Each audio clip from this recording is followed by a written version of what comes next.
अस्सलाम वालेकुम फ्रेंड्स, क्या हाल है। उम्मीद करती हूँ आप सब खैरियत से होंगे, जहाँ होंगे खुश होंगे, खैर वाफी से होंगे। लें जी, आज फिर आपके लिए बहुत ही ख़ास डिज़ाइन लेके आई हूँ, जो कि उम्मीद है आपको ज़रूर पसंद आएगा। और आप सबकी रिक्वेस्ट पे मैं यहाँ पे 8 से 9 साल की बच्ची का फ़्रॉक डिज़ाइन आपके साथ शेयर करने लगी हूँ। बहुत सारी मेरी फ्रेंड्स मुझे कमेंट कर रही थी कि आप 8 9 10 साल की बच्चियों के लिए भी फ़्रॉक डिज़ाइन हमारे साथ शेयर करें। तो आप सबकी रिक्वेस्ट पे मैं ये बड़ी बच्ची के लिए जो है ना वो फ़्रॉक डिज़ाइन आपके साथ शेयर कर रही हूँ। इसके लिए मैंने यहाँ पे ब्लू एंड वाइट ब्लू और ब्लैक का चेक फैब्रिक लिया है, और ब्लैक कलर की इसके साथ मैंने लेस ली है, प्लस यहाँ पे इलास्टिक ली है स्लीव्स में ऐड करने के लिए।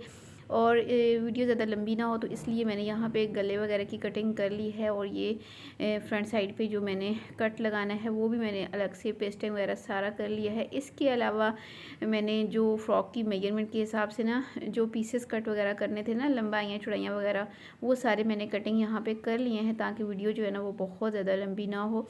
तो जस्ट मैं यहाँ पे आपको इनकी सबकी मेजरमेंट बताऊंगी और कटिंग और स्टिचिंग बताऊंगी, प्लस इसका जो है ना वो डिज़ाइनिंग आपके साथ शेयर करूँगी। पहले मैंने यहाँ पे एक पीस निकाला है। अच्छा, ये वाला जो पीस है ना, ये बैक साइड का शोल्डर का पीस है।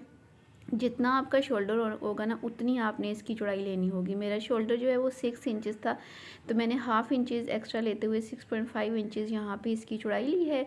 और इसकी जो लंबाई है, टोटल जितनी आपकी लंबाई होगी ना, उसमें आपने जो फोल्डिंग वगैरह का है ना वो करके तो आपने ये लेना है। 32 इंचज़ तक मैंने टोटल लंबाई ली है। ये बैक साइड का शोल्डर है।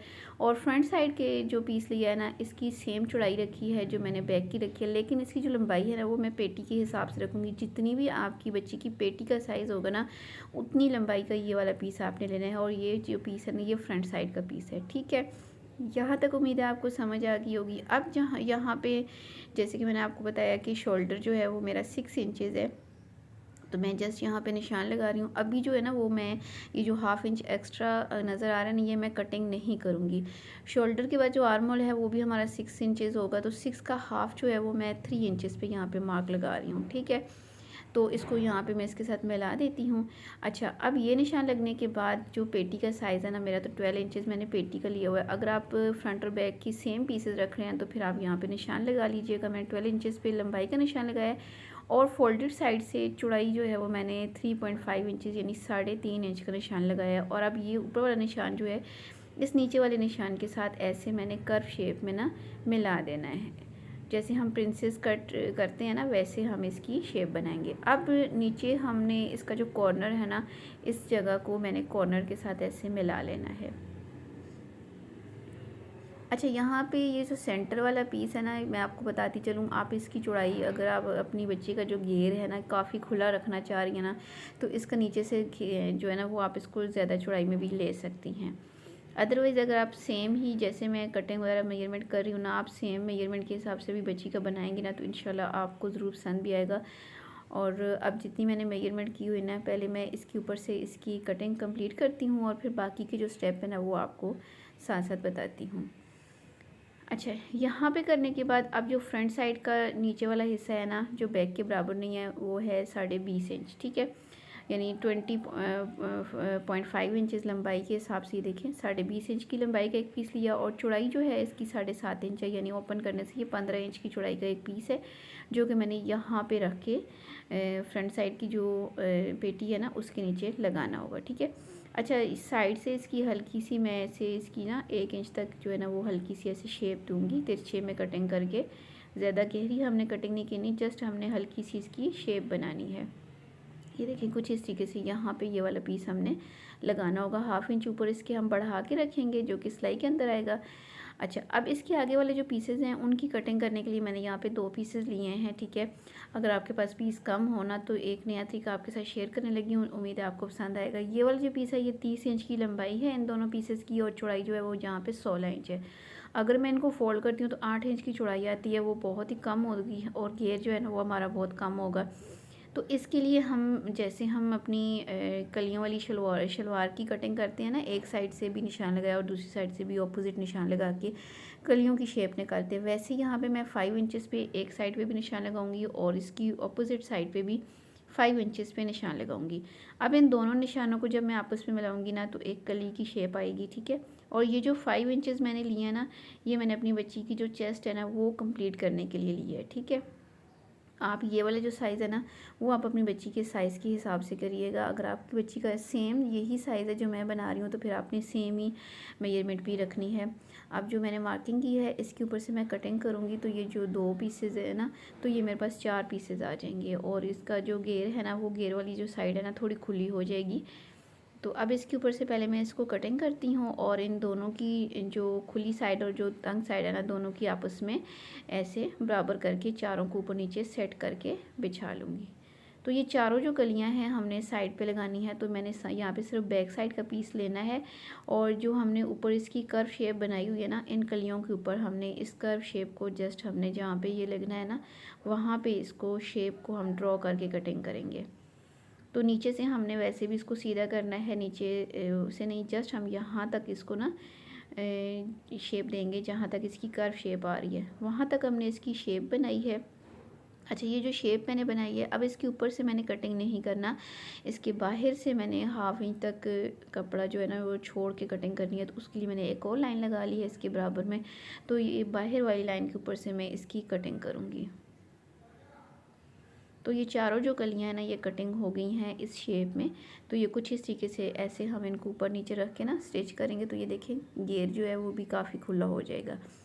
अच्छा जी, सबसे पहले तो हमने इनको घेर को स्टिच करने से पहला जो काम करना है वो हमने फ्रंट साइड की जो पेटी है ना उसके नीचे वाले पीस को ऐड करना है, यानी उसको हमने स्टिच करना है। तो फ्रंट साइड की जो पेटी है मैंने उसको सीधा रखा हुआ है और नीचे वाले पीस को उसके ऊपर उल्टा रख के तो इसके अंदर हमने चुनट्स देनी है। जितनी भी इसमें चुनट्स आएंगी ना वो हम दे के यहाँ पर सिलाई लगाएंगे और ये सिलाई लगाने के बाद हमने यहाँ पर इसके ऊपर रख के लेस लगानी है। आप चाहें तो ये लेस जो है वो सिलाई के अंदर भी दबा सकती हैं, लेकिन ये बच्ची का फ्रॉक है तो हम इसको ऊपर ही रख के लगाएंगे, ठीक है। अच्छा, अब इसके बाद इसको हम फ़िलहाल साइड पे करेंगे और जो साइड वाले पैनल है ना उनको हमने लेना है और सीधा रखना है और जो इनकी कर्व साइड है ना वहाँ पे हमने लेस को उल्टा करके रखना है ½ इंच अंदर की तरफ करते हुए दोनों पीसेस के। अच्छा, ये जो लेस है ना मैं ये सिर्फ फ्रंट साइड पे लगा रही हूँ, बैक पे मैं ये नहीं लगा रही क्योंकि बहुत ज़्यादा ओवर डिज़ाइनिंग हो जाती है। जब भी आप स्टाइलिश सभी फ्रॉक बनाए ना तो उसको रेडीमेड लुक देनी हो तो आप डिज़ाइनिंग कोशिश किया करें कि ज़्यादा जो डिज़ाइनिंग है ना वो फ्रंट साइड पर किया करें। तो ये मैंने यहाँ पे लेस लगा के इस्त्री की मदद से ना एक्स्ट्रा फैब्रिक को अंदर की तरफ कर लिया, लेस बाहर की तरफ निकल आई है और इसको अच्छे से मैंने प्रेस कर लिया है। अब मैंने यहाँ पे सेंटर वाला जो पीस है ना वो रखना है। तो यहाँ पे मैं आपको रख के दिखाती हूँ कि किस तरीके से मैं इसको ऊपर रख के लगाऊंगी। अब ½ इंच इसको ऊपर बढ़ा के हम रखेंगे, ठीक है। ये देखिए इस तरीके से ½ इंच इसको ऊपर हमने बढ़ा के रखना है। और जो बिगनर्स है ना वो यहाँ पे पहले इसको सेट करके बिछाएं और यहाँ पे हमने सिलाई लगानी होगी और यहाँ पे पिन्स लगा लें, ठीक है।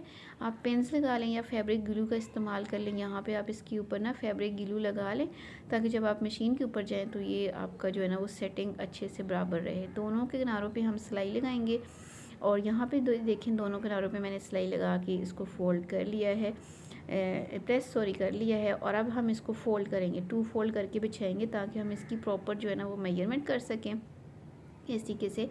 और सेम ऐसे ही जो बैक साइड की कलियां थी ना वो भी मैंने सेम ऐसे ही जोड़ी है, वो भी मैं अभी आपको दिखाती हूँ। तो बैक को भी मैंने सेम ऐसे ही कलियों को जोड़ लिया है, ये देखिए। और बैक पे मैंने लेस का इस्तेमाल नहीं किया है। अब दोनों को फ्रंट और बैक को ना सेम ऊपर नीचे सेट करके रखेंगे और यहाँ पे मेजरमेंट करनी स्टार्ट करेंगे। गले की मार्किंग पहले कर लेते हैं। गला जो है वो मैं 2 इंच की चौड़ाई का रखूँगी। ½ इंच सिलाई के अंदर जाने के बाद इसकी जो चौड़ाई है ना ये 2.5 इंच बन जाएगी। तो शोल्डर हमारा जो है वो 6 इंचज़ है। अब ये देखें जो हमने एक्स्ट्रा रखा था ना वो एक्स्ट्रा रखने का रीज़न ये होता है कि अक्सर हम जो प्रिंसेस शेप में ड्रॉ करके कटिंग वगैरह करते हैं स्टिचिंग में ना थोड़ा बहुत कमी पेशी हो जाती है, तो इसलिए एक्स्ट्रा रखा हुआ बेहतर रहता है। अच्छा, 6.5 इंचज़ मैंने इसका आर्मोल लिया था। अब यहाँ पे 8.5 इंचज़ मैं इसका जो ना वो चेस्ट साइज़ ले रही हूँ, यानी इतना ही यहाँ पे बराबर आ रहा है। अच्छा, अब इसके बाद जो कमर का निशान है वो मैं पूरे 8 इंच पे जस्ट ½ इंच की मैंने इसमें वो कर्व शेप देनी है और फिर हमने नीचे से इसको ऐसे सीधा कर लेना है। ऊपर से मैं इसके आर्मोल की भी जो है ना वो हल्की सी शेप ड्रॉ कर लूँगी। ऊपर से शोल्डर के ऊपर से भी ½ इंच तक मैं इसको तिरछे में ड्रॉ कर लूँगी गले वाले निशान तक। अब नीचे से मैं इसकी बहुत अच्छी सी शेप देने के लिए ना 3 इंचज़ पे मार्क करूँगी। अदरवाइज़ आप इस एज की या इतने घेर में आप 2 से 2.5 इंच भी कर सकते हैं, लेकिन मैंने इसकी जो शेप है ना वो 3 इंच तक रखी है। 3 इंच पे रखने का रीज़न ये है कि इसकी जो शेप है ना नीचे से घेर की वो बहुत अच्छी आएगी, और बिल्कुल जो जैसे हम अम्ब्रेला शेप देते हैं ना, अम्ब्रेला फ्रॉक्स की नीचे से घेर की शेप होती है, वैसी इसकी एक शेप बन जाएगी। तो अब जितनी मैंने मार्किंग की है ना, पहले मैं इसके ऊपर से कटिंग कर लेती हूँ। तो यहाँ तक अगर आपको वीडियो की समझ आ रही हो, वीडियो पसंद आ रही हो, तो वीडियो को ज़रूर लाइक कीजिएगा। और जो लोग मेरे चैनल पर फर्स्ट टाइम आए हैं उनसे रिक्वेस्ट है कि प्लीज़ मेरे चैनल को विज़िट करते हुए जाइएगा। इंशाल्लाह आपको मेरे चैनल पर इस तरह के प्यारे प्यारे से फ्रॉक के डिज़ाइंस देखने को मिलेंगे, जो कि मैंने ऐसे ही स्टेप बाय स्टेप कटिंग के और स्टिचिंग के साथ शेयर किए हुए हैं। अच्छा, बैक साइड का जो गला है वो मैंने 2 इंच की लंबाई रखनी है, तो मैंने कट किया है। इसके साथ ही मेरा फ्रंट का गला भी कट हो गया है। ये मेरे से थोड़ी सी जो है ना वो मिस्टेक हो गई थी, लेकिन कोई नहीं है। मैं इसके ऊपर गला जो है ना मैंने बुकरम वाला लगाना था, तो मैं रख के लगा लूँगी। लेकिन आपको बताती चलूँगी, जब आपने बैक का गला कट करना है ना, तो आपने फ्रंट को हटा लेना है, ठीक है जी। और अब यहाँ पे आर्म होल की भी हल्की सी मैंने डीप कटिंग कर ली है। तो यहाँ पे अब सबसे पहले तो मैं इसका गला लगाऊंगी। तो गला जैसे कि मैंने यहाँ पे पहले से कटिंग करके रखा हुआ है, इसकी चौड़ाई जो है वो 4.25 इंच है और लंबाई जो है वो 4.5 इंच है। तो अब ये इसी के ऊपर रख के ना, ये देखिए यहाँ पे मैं इसके ऊपर रख के, तो यहाँ से सेट करके इसके किनारों पे सिलाई लगाऊंगी और फिर कटिंग करके इसको बैक पे पलट लूँगी।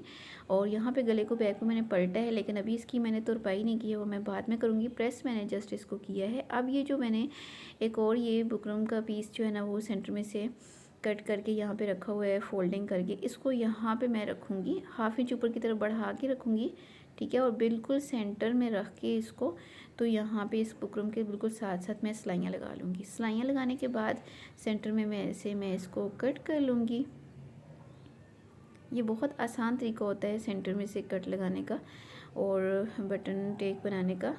बटन टेक वैसे भी हम अपनी बच्चियों के बनाते हैं, फ्रंट पे या बैक पे एक साइड पे लाजमी हमने बनानी होती है, क्योंकि गला जो है वो मैंने 8 से 9 साल की बच्ची के हिसाब से ना, आप देख रहे होंगे कि मैंने छोटा सा गला बनाया है। उसका रीज़न यही था कि मैंने 1 इंच जो है ना वो गला इस नीचे वाली स्लिट के अंदर से भी ओपन करना है। ये देखिए ऐसे मैं उसको ऊपर से अंदर की तरफ करूँगी, और जब ऐसे प्रेस करूँगी ना, तो ये बहुत अच्छे से यहाँ पे फिनिशिंग के साथ ये बैठ जाएगा, ठीक है। अब मैं इसको ना पहले अच्छे तरीके से ना इस्त्री की मदद से प्रेस कर लेती हूँ। तो ये मैंने प्रेस कर लिया है, बाद में मैं तुरपाई एक साथ सारे गले को करूँगी। अब इसको स्लिट को बंद करने के लिए मैंने एक पट्टी ली है, उसको मैंने ऊपर से अंदर की तरफ फोल्ड करके सिलाई लगा लिया, और 2 मैंने यहाँ पे लूप्स लिए हैं। जितने भी आपने बटन लगाने हो ना उतने आप लूप्स ले सकते हैं। अब जितना हिस्सा मैंने ओपन छोड़ना है वो निशान लगा लेती हूँ। 1 इंच पे मैंने निशान लगाया, क्योंकि इतना हिस्सा जो है ना वो मैंने गले का ऊपर से ओपन करना है।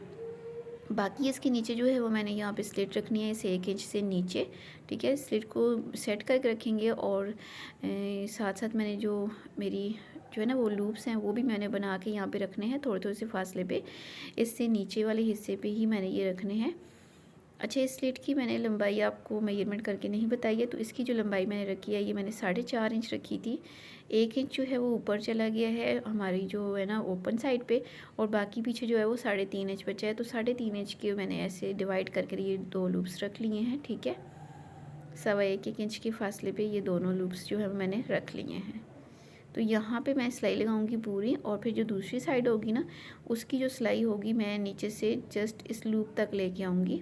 ये जो पहला लूप है ना यहाँ तक मैं इसकी सिलाई लेके आऊँगी और इसको बंद करूँगी, और फिर दूसरी साइड को कंप्लीट मैं बंद कर लूँगी। इसके बाद इसके बटन भी अटैच कर लूँगी, और यहाँ पे देखिए मैंने बटन भी लगा लिए हैं लूप्स के अंदर। और इसकी फिनिशिंग चेक करें, माशाल्लाह से गला बहुत प्यारा लग रहा है। अब हमने बैक पार्ट को स्टिच करना है। अच्छा, यहाँ पे मैं आपको बताऊँ, जब आप गले की स्टिचिंग करें ना, बैक का गला स्पेशली जब कट किया हो, तो यहाँ पे आप ये ज़रूर देखा करें कि ये सिलाई का मार्जिन यहाँ पे रहना चाहिए, जो कि आप जब पट्टी लगाए ना तो इतना मार्जिन होना चाहिए। यहाँ पे मैं सिंपल और रेप पट्टी लगा के इसको पैपन कर लूँगी। और अब हमने स्लीव्स के बाद इसकी फ़िटिंग की सिलाई लगानी होगी, तो जो मैं आपको रख के दिखाती हूँ कैसे मैं लगाऊंगी, और स्लीव्स की कटिंग भी मैं अभी आपके साथ शेयर करती हूँ। सिंपल मैं फ़िटिंग लगाऊंगी, और नीचे से बारीक सा, बिल्कुल बारीक सा मैं इसको फोल्ड करूँगी। स्लीव्स की लंबाई जो है मैंने 17.5 इंच ली है। मुझे तैयार लेंथ जो है वो 15 इंच चाहिए। 2.5 इंच मैंने एक्स्ट्रा लिया है, क्योंकि मैंने आगे इसकी फोल्डिंग ना वो चौड़ी करनी है, क्योंकि इलास्टिक डालनी है। 14.5 इंच मैंने इनकी चौड़ाई ली है। और यहाँ पे अब मैं इसकी कटिंग करती हूँ सिंपल तरीके से, जैसे हम नॉर्मल कटिंग करते हैं ना वैसे ही हम इसकी कटिंग करेंगे। आर्म होल वाली साइड से मैं इसका 2.5 इंच पे मार्क लगाऊंगी, और यहाँ पे हम इसकी शेप बनाएंगे। और आगे से मैंने इसकी इलास्टिक डालनी है, तो इसकी मैंने कोई ख़ास कटिंग नहीं करनी है, जस्ट ऐसे हल्की सी माइनर सी मैं इसकी कटिंग करूँगी। और अब यहाँ पे मैंने जो मेजरमेंट किया उस हिसाब से यहाँ पे मैं इसकी कटिंग कर लेती हूँ, और आगे से भी जो हल्का सा मैंने लाइन ड्रॉ की हुई है ना, वो मैं कट कर लेती हूँ। 1/2 इंच तक मैं इसको कटिंग कर रही हूँ ताकि इसकी थोड़ी सी जो है ना वो शेप आ जाए। अच्छा, अब स्लीव्स को मैंने रेडी कैसे करना है ये मैं आपको बता देती हूँ। जैसे हम नॉर्मल फोल्डिंग करते हैं ना, वैसे ही हमने फोल्डिंग करनी है। सिर्फ हमने अपनी इलास्टिक का साइज़ लेना है। इलास्टिक की जो चौड़ाई है ना, यहाँ पे देखिए 1.25 इंच तक है, ठीक है। तो अब जब मैं फ़ोल्डिंग करूँगी ना, तो मुझे कम से कम 1.25 इंच तक फ़ोल्डिंग करनी है ताकि इसके अंदर इलास्टिक मेरी सीधी सीधी आ सके, ठीक है। ये जब फ़ोल्डिंग करूँगी ना, तो मैंने कोशिश करनी है कि 1.25 इंच या इससे 1 पॉइंट ज़्यादा मैं इसकी फ़ोल्डिंग करूँ ताकि इसके अंदर सीधी सीधी मैं इलास्टिक डाल सकूँ, ठीक है। इलास्टिक डालूँगी और फिर सिंपल मैं इनको आर्म होल के साथ स्टिच कर लूँगी। अच्छा, इलास्टिक की जो मैंने चौड़ाई ली है वो मैं आपको बता देती हूँ, ठीक है। लंबाई तो इलास्टिक की जो है वो जो चौड़ाई है वो 1.25 इंच है। लंबाई मैंने यहाँ पे 7 इंच तक ली है। फिटिंग वाले स्लीव्स हैं, लॉन्ग स्लीव्स हैं, तो इसलिए मैंने 7 इंच तक इसकी ली है। और ये मैं स्लीव्स अटैच करके फाइनल लुक आपको दिखा रही हूँ। यहाँ पे ये देखिए, बैक पे मैंने रेप पट्टी भी लगा ली थी, और इसके साथ ही हमारा जो फ्रॉक है माशाल्लाह से ये बिल्कुल रेडीमेड स्टाइल में ये हमारा फ़्रॉक जो है वो बन के तैयार हुआ है। स्लीव्स आप चेक करें तो माशाल्लाह से अच्छा, सर्दियों के हिसाब से ना इस तरह की जो स्लीव्स होती हैं ये बच्चियों के लिए ज़्यादा बेहतर रहती हैं। आप ज़रूर इलास्टिक वाले स्लीव्स बनाया करें ताकि बच्चियाँ जो है ना वो कंफर्टेबल भी रहें और ठंड से भी बची रहें। लॉन्ग स्लीव्स और इलास्टिक वाले स्लीव्स जो है ना वो सर्दियों के कपड़ों पे ज़्यादा अच्छे लगते हैं। और घेर आप चेक करें, जैसे मैंने आपको बताया था ना, इसकी जो लुक होगी ना घेर की, बिल्कुल अम्ब्रेला फ्रॉक की लुक आएगी। तो यहाँ पे आप चेक करें, जो मैंने इसको ज़्यादा कर्व दिया है ना नीचे से, तो इसका घेर भी माशाल्लाह से बहुत प्यारा हो गया है। और ये इसकी ओवरऑल लुक है। एक तो फैब्रिक का जो कलर था ना वो बहुत ज़्यादा प्यारा है, और डिज़ाइनिंग बहुत डिसेंट सी प्यारी सी डिज़ाइनिंग है, जो कि उम्मीद है आपको ज़रूर पसंद आए होगी। अगर आपको आज का ये डिज़ाइन पसंद आया हो, वीडियो की समझ आई हो, वीडियो पसंद आई हो, तो वीडियो को ज़रूर लाइक कीजिएगा। अपने दोस्तों और रिश्तेदारों के साथ ज़रूर शेयर भी किया करें, और इस तरह के प्यारे प्यारे से फ्रॉक के डिज़ाइन देखने के लिए मेरे चैनल का विज़िट कीजिएगा। और जो पहले से सब्सक्राइब किए हुए हैं वो जब मेरी नई वीडियो आए तो उसको ज़रूर आप चेक किया करें, देखा करें। और अगर आपको पसंद आए तो अपने फ्रेंड्स फैमिली मेम्बर्स के साथ शेयर भी ज़रूर किया करें। जो नए आए हैं उनको बताते चलूँ कि मैंने इस तरीके से बच्चियों के जो फ्रॉक के डिज़ाइंस हैं ना, उनकी अलग से प्लेलिस्टें बनाई हुई हैं। और अगर आपके पास बचे हुए पीसेज हैं तो उसके भी बहुत प्यारे प्यारे से डिज़ाइंस मेरे चैनल पर अपलोडेड हैं, अलग से प्लेलिस्ट बनी हुई है। अपना बहुत सारा ख्याल रखिएगा, दुआ में याद रखिएगा। अल्लाह हाफ़िज़।